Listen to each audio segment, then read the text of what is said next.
ሰላም ውድና የተከበራችሁ የሀገሬ ልጆች እንዴት ናችሁ? ሰላም ናችሁ? ሰላማችሁ በያላችሁበት ይብዛልኝ። ውድና የተከበራችሁ የሀገሬ ልጆች ዛሬ ይዤላችሁ የመጣሁት የጥቁር ጤፍ ቂጣ ልጋግር ነው ማለት ነው። ለእኔና ለጓደኞቼ ቁርስ ልሰራ ነው ማለት ነው። ቂጣ የጤፍ ቂጣው ማለት ነው። ስለዚህ ዛሬ ጾም ስለሆነ ጾም ነው ያኔ ሮብ ነውና ያው እርፈርፈድ ብሏንኝ አሁን። ስለዚህ ቂጣ ጨጨብሳ ልስራላችሁ እስኪ ቶሎ የሚደርስ ማለት ነው። ሩቧችሁ ቶሎ ድርስ ብሎ የምትበሉት ነገር ነው እና ይሄንን ይዤ መጥቻለሁ ማለት ነው። እስከ መጨረሻ ድረስ ተከታተሉኝ። እዚህ ጋር እንደምታዩትኝ ጨውና የጤፉን ዱቄት ከነፋሁት በኋላ ጨው አረኩበት፣ ትንሽ ዘይት አረኩበት። ዘይት ትንሽ ያረኩበት ደግሞ ልስልስ ያለ ቆንጆ ቂጣ እንዲሆንልኝ ብዬ ነው።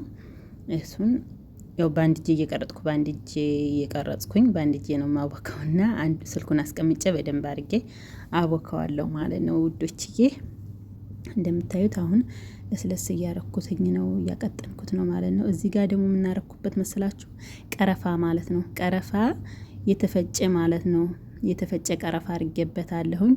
አሁን አቅጠኛዋለሁ እዚህ ጋር ማለት ነው። እኔ የፈለኩት 4 ማዕዘን የቂጣ መጋገር ያለች 4 ማዕዘን እና እንደዛ መስሎኝማ ክፍት ሳረገው ሌላ ነው ይሄ።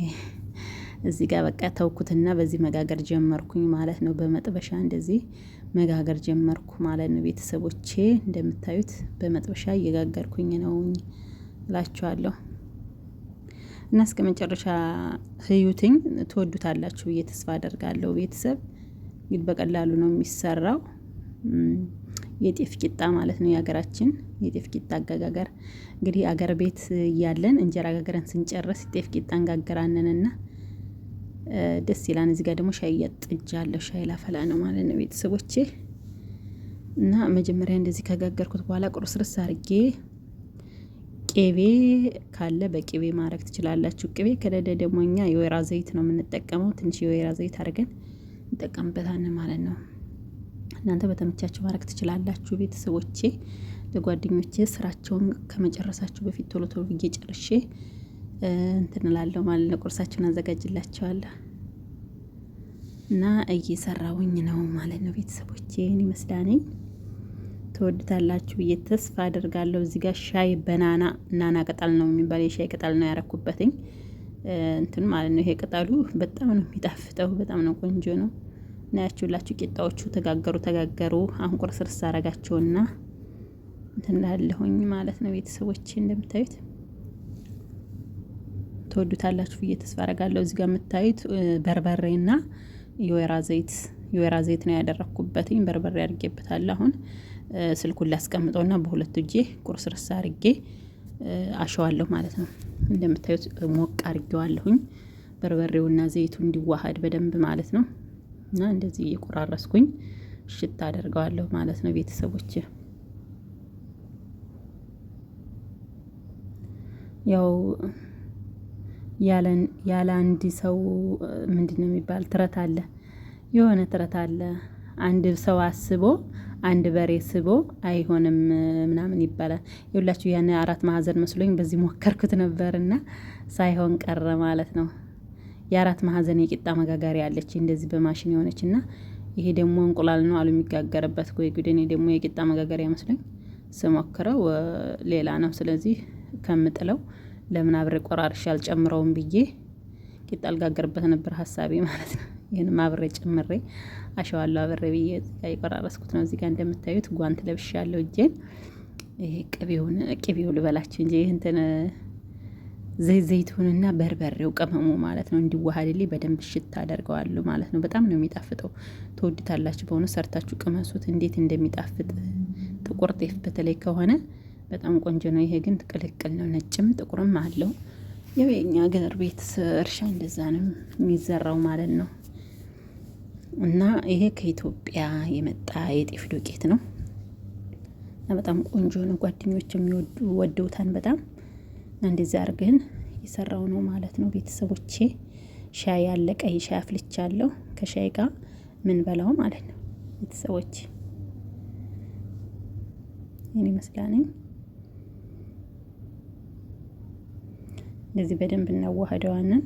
እንግዲህ በእጃችሁ ያልተመቻችሁ ደግሞ በማንኪያ ማዋሃር ትችላላችሁ። ግን በእጅ ያደረኩት በደንብ እንዲገባው በርበሬው ምኑ በአንድ ላይ እንዲገባው በደንብ ለማድረግ ያክል ነው። እኛ ደግሞ ችግር የለብንም። በቃ አይደለም ጓንት ለብሼ በእጅ ሽታ አድርጌ ባቀርብላቸውም ጓደኞቼን የሰራቱን ይወዳሉ፣ እነሱ የሰሩትን እኔ እወዳለሁ ማለት ነው። ስለዚህ ችግር የለብንም ማለቴ ነው። እና እንደዚህ ያዋሃርኩት ነው እላችኋለሁ ቤተሰቦቼ። በጣም ነው የሚጣፍጠው። ይሄን ይመስላል ቂጣ ጨጨብሳ ማለት ነው። ቂጣ ጨጨብሳ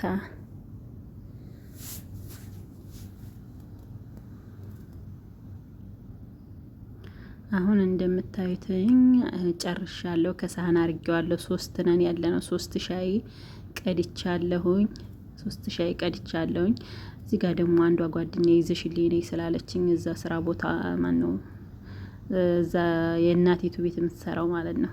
እሷ ይዘሽልኝ ነይ ትንሽ ከሰራሹ ላይ ስላለች በሳህን አርጌላታለሁ። ይዤ ልሄድ ነው አሁን ወደ ክፍላችን ይዤው ልሄድ ነው ማለት ነው። እንደምታዩት ጨርሻለሁ ሰርቼ ወደ ክፍላችን ይዤ ሄድና ጓደኞቼ ያሉበት አብረን እንበላለን ማለት ነው። ቤተሰቦቼ ከወደዳችሁት እንብላ፣ ካልወደዳችሁት ደግሞ ምንም ላረጋችሁ አልችልም። ይሄው ጓደኞቼ እየበሉ ነው፣ እኔም እየበላው ነው። ሻይ እንጠጣ እላችኋለሁ ቤተሰቦቼ። እንደምታዩት እንብላ፣ ቁርሳችን ነው እየበላን ያለ ነው አሁን ማለት ነው።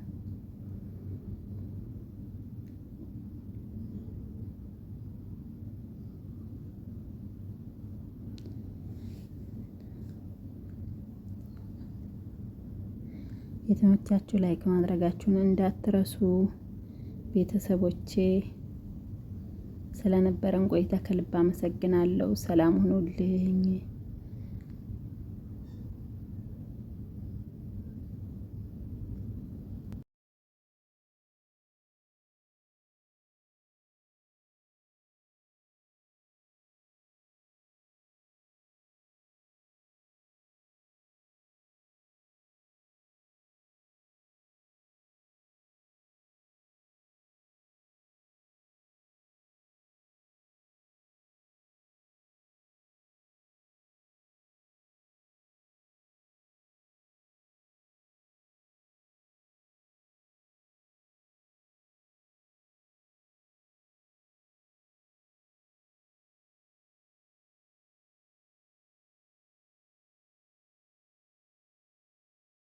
እና ጓደኞቼ የዚህን የውሃ ዳቦ ማወቅ የምትፈልጉ ሰርቻ አሳያችኋለሁኝ። ማወቅ የምትፈልጉ አሳውቁኝ ማለት ነው። ኮሜንት ላይ ጻፉልኝ። እዚህ ጋር ያስገባሁት ያው አውቄ ነው እንድታዩት ብዬ ነው። ሙሉ ለሙሉ ስላልቀረጽኩትኝ ማየትና መማር የምትፈልጉ ደግሞ ነግራችኋለሁ። አብሽሩ። እንዴት እንደሚያምር ህይወት የመስከረም አደይ አበባ አድርጌበታል። አደይ አበባ የመስከረም ላይ ሲሆን እንደዚህ እንጋግራለን። እንዴት እንደሚያምር ህይወት አያችሁት። ወላፈ ነው፣ ደስ ሲል እየበሰለ ነው። የውሃ ዳቦ ማለት ነው። ደስ የሚል ዳቦ ነው። ሂብሽቲ ይባላል። የአማቶች ሀገር ነው። ሂብሽቲ የሚጋገርበት ሀገር ማለት ነው። የትግሬ አምባሻ፣ የትግሬ ሂብሽቲ ይባላል። እና ይሄን ይመስላል። መብሰሉን ለማረጋገጥ በእንደዚህ ማየት ትችላላችሁ። መብሰሉን ማረጋገጥ ስትፈልጉ በዚህ ጋር እንደዚህ ስታዩት እንደዚህ ሊጥ ይዞ ከወጣ አልበሰልም ማለት ነው። ንጹህ እንጨቱ ንጹህ ከሆነ ደግሞ በስሏን ማለት ነው። እንደዚህ አድርጋችሁ ማየት ትችላላችሁ ማለት ነው።